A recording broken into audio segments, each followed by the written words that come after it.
Jollibee chicken. Una? Yes. Okay, kay Daddy. Daddy, ano po kaya ang favorite bonding niyo together sa bahay ni Una? Pagalitan. Malikot ba si Una? Malikot ikaw? Ay, hindi, Daddy. Ayan. Pinapahamak mo si Una. Kuya kaya, ano kaya favorite bonding? Ikaw. Hindi ko mali yung sulat natin. Dito, ano pangalan mo, Kuya? Iyan. Iyon, not Iyan. Si Iyan. Ako, Kuya Iyan. Ano ang favorite bonding niya ni Una sa bahay? Mag-away po. Mag-away. Ayan.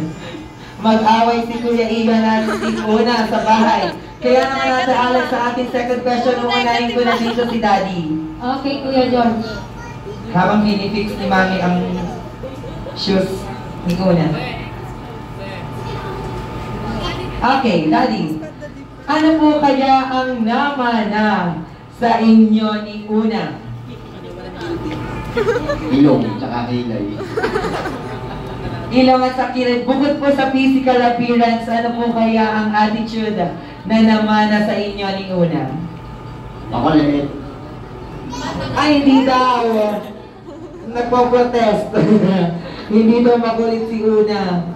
Okay, Ate Alex kay Mami. Mami, ano po kaya ang namana sa inyo ni Una?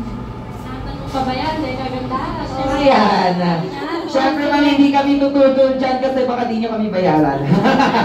Joke lang. Kita-kita naman, Kuya George. Yes, bukod Ate Alex sa kagandahan ni Mami, ano pa kaya ang naman ng kaugalian ni Una kay Mami? Ano pa ba? Ugali. Mabait Mabait na bata. na bata. Ano pa ba? Yun. Marami pa. Hindi pa na siya. Yes, marami pa yan. Hanggang lumalaki si Una, madi-discover yan ni Mami and Daddy.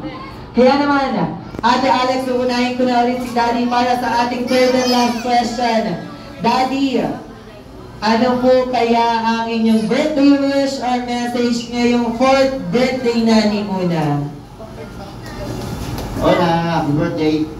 Wish ko lang sana lumaki kang malusog at saka walang sakit at lumaking mabait na bata. Yun lang. Ayan, huwag ka magkakasakit at lumaki ka. Mabait na bata, Una. Yan ang wish ni Daddy for you. Kaya naman Ate Alex kay Mami na tayo. Mami, ano naman po kaya ang birthday wish at message niyo para kay Una? Siyempre, kagaya rin ng sabi ng daddy niya, sana lumaki siyang malusog, hindi sakitin na bata, yun. Siyempre, makapagtapos sila ng pag-aaral, nakasama na rin sila ng pag-aaral. Yun. Siyempre naman Ate Alex, dito din si Lola and Lola. Una, dito muna ikaw sa harapan. Una here. Siyempre, tatanungin din natin.